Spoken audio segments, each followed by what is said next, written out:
Greetings. Thanks for joining me. Today we're going over my Viking Reenactment accessories.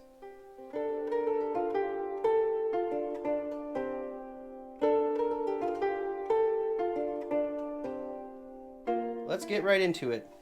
This is my loadout for Viking Age reenactment. Each of these pieces, I've done my very best to find historical examples of them for this particular era in Northern Europe's history. I'm going to just quickly show each one of these pieces, and hopefully I'll have a photo example for each prepared for you. So let's get started.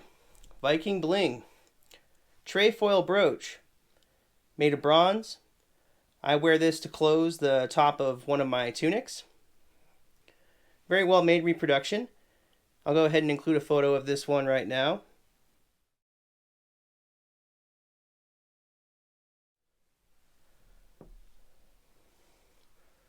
Next thing, bronze armoring with zoomorphic heads. This in particular is cats for the goddess Freya, made by Crafty Celts. I'll go ahead now and include some pictures of some of these from archaeological finds.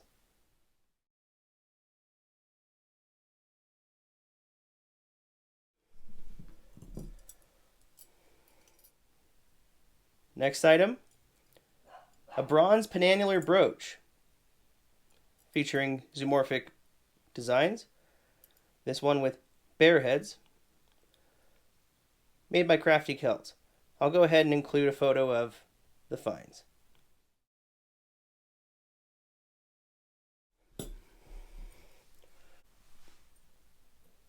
Here we have a Swedish key. Very beautiful reproduction. I will go ahead and include a photo of this now.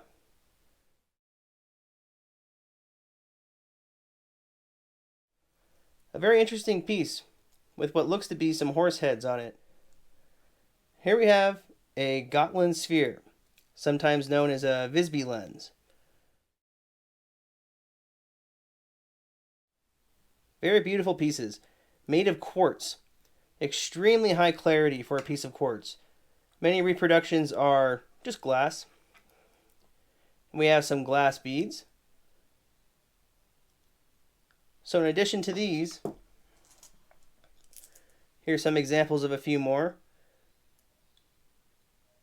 And I'll go ahead and include some pictures of the finds now.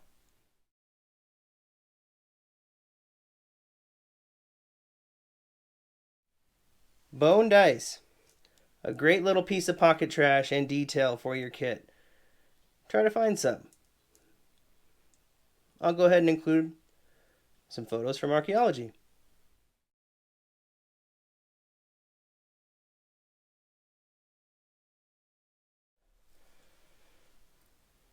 Next we have a Mjolnir from Denmark, Hedeby, made of silver. And I'll go ahead and include the find.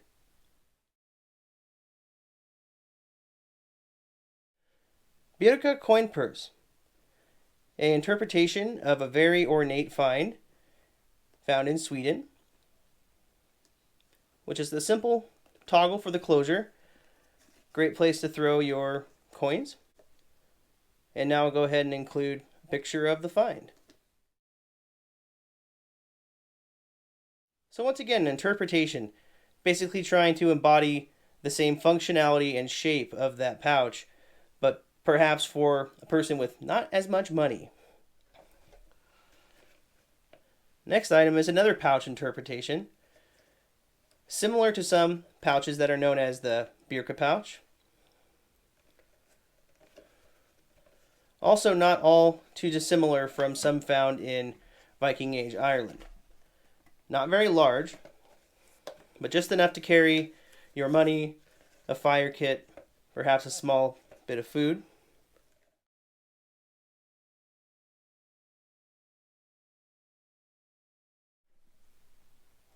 Leather bottle. These kinds of things go way before the Viking Age and still are used today. This is my own interpretation off of some from the early Middle Ages. And this is wet formed leather lined in beeswax. Now we'll go ahead and include a picture of the find.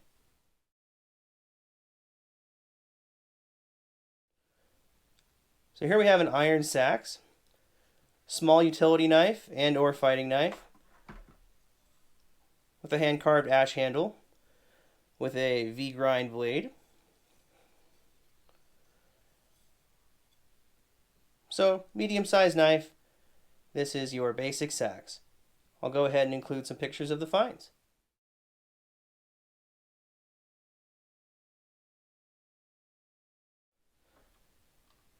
The Lang sax, a high-status weapon on the middle to large range in sizes, also with a big V-grind on it, with a horn bolster and an ash handle, made by Todd Cutler, UK.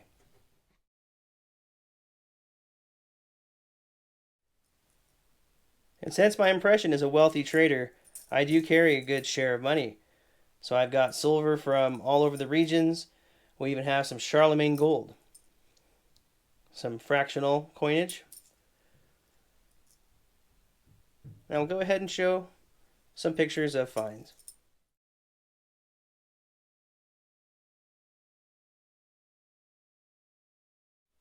Here is my waist belt. It is a 3/4 inch thick veg tan belt. Here's the bronze chape, done in the Norwegian boar style. I'll go ahead and include what I could find of the finds.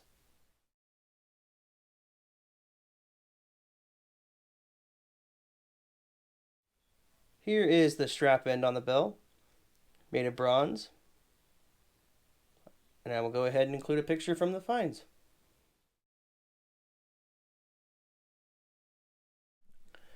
Nail-bound cap, done in the Jorvik weave. Very warm. Just some beautiful soft wool. And this is a very tight weave.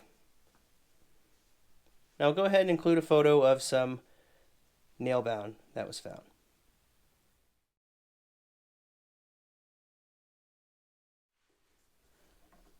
The Jorvik turn shoe. Simple turn shoe design, toggle closures. I'll go ahead and include some pictures from the finds.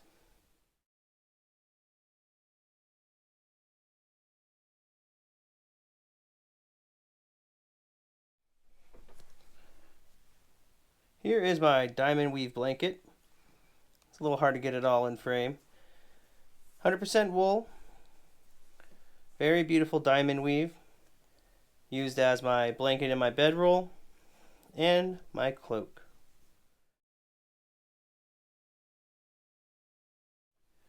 And here is my Spangen helm.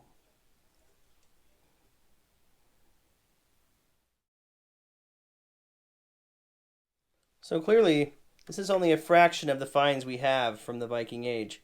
But these are the pieces that I've tried to substantiate for my own kit. So hopefully this was inspiring and helpful. I encourage anyone to do their best to try to find some examples, see if you can get the right stuff to carry. It's the little details that really count once you start to get further along in your kit. And having the right pocket trash, as we like to call it, is pretty imperative, and it will make your experience all the better. Thanks for joining me, and we will do some more videos on pieces like these really soon. We'll see you next time.